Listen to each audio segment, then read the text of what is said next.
What college basketball teams have the most NIL money? That is the question. CBS Sports is trying to answer it. Shout out to the one and only, the man, the myth, the legend, Matt Norlander. Everyone, go read the article. Stop what you're doing right now. Pause the video. Read his article. It's a great article, and it's the source material for this very video.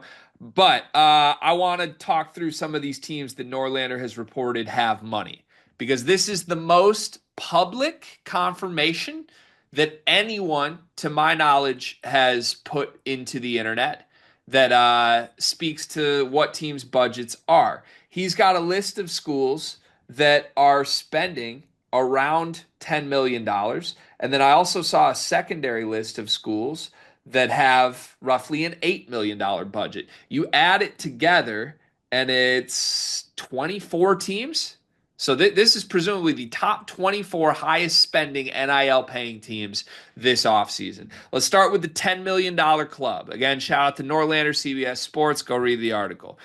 Arkansas, BYU, Duke, Indiana, Kentucky, Louisville, Michigan, North Carolina, St. John's, and Texas Tech. Do any of those 10 schools surprise you as being the 10 that are building a $10 million budget? Not necessarily surprised that they're building their budget, but surprised that maybe the way they spend the money, like Michigan's $10 million, right? I know exactly where it went. Um, Arkansas's $10 million. I'm assuming a lot went to Acuff, Malik Thomas, like a lot went to like freshmen and maybe not so much portal guys. So I would say it's more surprising to me like how they spend it versus who's on the list. Texas Tech is a little surprising actually. So Card keeps saying they have unlimited money, and I keep like rolling my eyes at it just because I'm kind of wondering like what are they doing with it? Like Lawan Watts is a good ad, and they had to pay Toppin back, but it's not like they've been like around for all the best players in the portal. But I guess I can see it. Like they've definitely paid guys in the past, and they're gonna keep being involved. Sounds like they might be tampering away some guys right now. Just going through this list, Arkansas, yeah, no brainer. They're paying a bunch of their guys to come back. BYU has the most expensive roster. Honestly, they're in the $10 million club. Let's be real. It's probably a $15 million roster based on how they're moving and what they're still trying to do. Duke, yeah, no brainer, even though Duke fans are celebrating that nobody comes to Duke for money. Indiana, yeah, sure. They have $10 million or they're capable of getting to it. It's year one of Darren DeVries, so he's not spending that much yet. Maybe he gets there by the end of this, but that's certainly there with Indiana donors. Kentucky, no brainer. Louisville, no brainer. They've definitely spent around $10 million right now. Michigan, this is very validating to what I've been trying to say. The football money's going to basketball now. And times have changed at Michigan. Feels good to see this team on this list, but Dusty May's been moving like they have $10 million since the jump. I think Michigan's probably going to spend more money on one player in Yaxel than any other school spent on a player this summer, from what I've been told. St. John's, no brainer. They're after everybody. And then Texas Tech, okay, makes sense. So I strongly believe those nine are the nine that are spending more money than anybody else. Then there's North Carolina on this list. North Carolina, 100%, they should be able to build a $10 million roster, but we're going on two consecutive years of them not doing that. Like, what is Hubert Davis spending $10 million on? That feels really out of place, doesn't it? It feels crazy out of place I don't know who they're spending the money on this year. Don't get me wrong, because Ian Jackson's gone now. So if you told me North Carolina had $10 million, like, and you told me Ian and Drake stayed, cool. I get where the money went. Last year, though, if you told me RJ Davis was the highest paid player in college basketball, I think I'd agree. Yeah, I guess that's true. They probably needed like millions and millions of dollars just to get RJ back. And even though it flopped, we forget that. So, look, the way this was written by Norlander, again, give him credit, read the article. It said these programs either have $10 million committed or are easily capable of reaching that. So I would just say Carolina, easily capable of reaching that. They don't have a $10 million roster. You should probably reach it, Hubert. You might be running out of time here a little bit.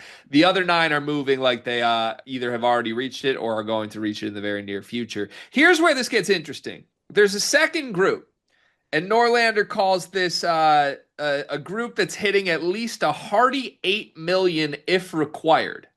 So those are his words. The way I would word this is this: these teams have the money if they need it.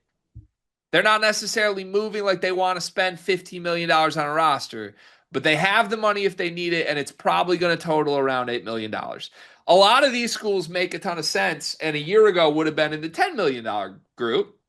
And then there's a couple schools on here that are like stunning to see, thinking that they might build an $8 million roster. I'm going to read them all. There's more in this group than there were in the first group. Auburn, UConn, Florida, Houston, Kansas, Kansas State, Miami, Tennessee, Texas, UCLA, USC, Virginia. I think all of those that I just said, Villanova, excuse me, I missed them. All of those except Virginia feel somewhat straightforward. Like teams that have obviously spent big money on players, some national title contending types like Kansas and UConn, but teams that aren't just constantly outbidding you. I would have thought Kansas is in the group above, but the way they're moving this offseason is different. I skipped one. This is a dramatic reveal. I skipped one. Purdue is in this group per CBS Sports, per Matt Norlander. Purdue in the $8 million roster group. This is the first time we have public reporting on what we think Purdue's actual value of their roster is. Now, remember, 2 days ago, we did a whole video on the channel because Rafe L. Davis, friend of the program, don't forget, Rafe, I love you. Rafe put a tweet out speculating that their trio, their stars, Braden, Fletcher, and TKR, were worth $11 million. To which Carter and I basically laughed at it for 15 minutes and said he's wrong. Now, Dion, last night after this article came out, Carter and I got tagged in a tweet by Rafe very quickly saying, "Oh, I thought we didn't have money." And I hit it with a like because I didn't feel like arguing the fact publicly that $11 million on three players does not compute with $8 million on a whole roster. You might notice there's a lot of lights on behind me. There's a big ring light I'm using to record this. You want to know why those lights stay on? Because of Underdog, because of these ad reads, people. Yeah, we heard your feedback. You're annoyed that we keep putting Underdog ads in the middle of our videos. Well, guess what? We got to keep the lights on, and we need some people to sign up for Underdog Fantasy. If you like these videos, if you want us to keep making videos, sign up with Underdog Fantasy. Use promo code SLEEPERS, and they actually have an awesome offer for you. You can receive up to $1,000 in bonus credits. 50% of your first deposit will be distributed in bonus credits, and you get a free pick. And Cart, I got a pick with Underdog Fantasy for this weekend that I'm already eyeing. We got the Pistons and the Knicks, first playoff series in a while for our favorite team. Cade Cunningham over 27.5 points. I'm taking higher than that for my pick with Underdog. Promo code SLEEPERS. Sign up with Underdog Fantasy. It helps the show. It helps us keep making these videos for you. Back to the show. Cart and I aren't denying that Purdue has money. We were fighting the idea that your three stars are worth $3 million more than the entire roster. And that's what Rafe said 2 days ago, but is now victory lapping us for here. I love you, Rafe. I love you. We can talk this through. But are you surprised to see Purdue in this group with an $8 million roster? Can I be honest, G? Couple things. I think all these teams spend more money than the ones in the higher group. Well, Like if not you BYU, but some. well, not BYU, not like BYU and Michigan, I think are in a class of their own where it's like we see where the money's gone. We assume Arkansas spent $10 million to bring back all their players, but it's not like we don't actually know that they did. We know Purdue spent a ton of money. Like you didn't get Oscar Clough for nothing. I don't, Omir Meyer, am I saying his name correctly? Homer Meyer, yeah. You don't get a professional basketball player for free. Like, let's just be honest. He was probably making millions in Europe. He's not going to Indiana, the state of Indiana, for free. Braden Smith didn't come back for free. TKR didn't come back for free. Fletch didn't come back for free, right? Like, you go down the list. UConn, they're not getting the dudes that they brought in for free, right? Houston, Tennessee with Jacoby Gillespie, like UCLA, Donovan Dent and Xavier Booker, those are like pretty hefty price tags, whether you like agree that they should be or not, obviously is a different question. USC with Elijah Arenas, that's pure money. Like everybody, like that's all that was. The two teams on this list that are crazy to me or not crazy to me. The first one is Virginia. I'm not sure that they know that they have money. I'm not sure like all they've done is lose everybody. With $8 million, they probably should have kept Isaac McNeely. Villanova, if I'm Kevin Willard, I'm retweeting this article every day for a month and tagging Maryland in it. If you ever questioned why I left, just read this article and you'll know why I left Maryland for Villanova. If I'm Kevin Wilder. Yeah. Yeah, I think that's fair. I think that's totally fair. And I like your point. Like I don't for one second, not to like dispute this report, because again, it's a great report, but I don't for one second believe that Kansas has less money than the 10 schools above them. Like no matter what Bill Self is doing. I think this is my interpretation of Norlander's work here. It feels like this is just an answer to what's being spent this year. Or what are teams operating with for this season? Yeah. And that can fluctuate. Last year, Kansas probably spent $12 million. They had to bid for AJ Storr and all these guys. This year, it's different, and maybe Bill Self is trying to recollect things a little bit. I will say, I am surprised to see Purdue attached to that number. $8 million still feels really high based on what I've been told Braden got and what I would think you need to pay everybody else. But it's some validation for Purdue for sure, for people like Rafe and for anybody that supports Purdue to feel like you're in the mix now. And it's a credit to Matt Painter for doing it. Can we point out the elephant in the room here? What's that? Where the hell is Illinois? Yeah, that's tough. That's Illinois doesn't have a top 24 budget in the sport right now. What happened? Last year they were on Indiana's level. That's what I was told. So everybody in the sport started spending money and Illinois stopped? if Will Riley went to the league, I think it's a pretty clear sign that there's some financial stuff going on there for sure. I'm intrigued because we don't have any info on this. No one will report on what's going on financially at Illinois right now. We were told a year ago they were like in the very top tier. Now they're not in the top 24 in the country per Norlander.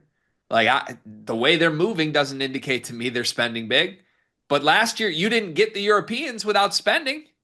So I don't understand what is happening right now at Illinois, you know? If they leave without Chad Baker Mazar and Dame Sar, we learned everything we need to know about their pocketbooks. For sure. How many more schools would need to be added on this list? Like CBS Sports top 24 budgets. Top blank would be needed until we get to Michigan State.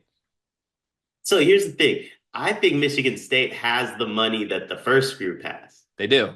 They just refuse to spend it. Right. So does that mean would they be listed in the top group? Should they be? Or no, my interpretation is what are you spending this year? So they wouldn't be on the list. Oh, if it's what you're spending, we got a long way to go. Which leads me to my point on Duke. I want to speak on Duke for a second as our resident Duke guy.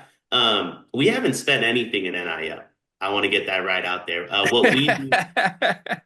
What we do is family gifts because this is a brotherhood. We're not spending on players. We're gifting our family. You never let your family not eat. You got to make sure your family eats. You got to make sure they sleep, have a roof over the head. That's all we're doing. That's all everyone else is doing on NIL. We're making sure our family's good. Shout out to brotherhood. Yeah, everybody just wants to be a part of it, right? It's the name on the front, not the name on the back. Last question for me on this.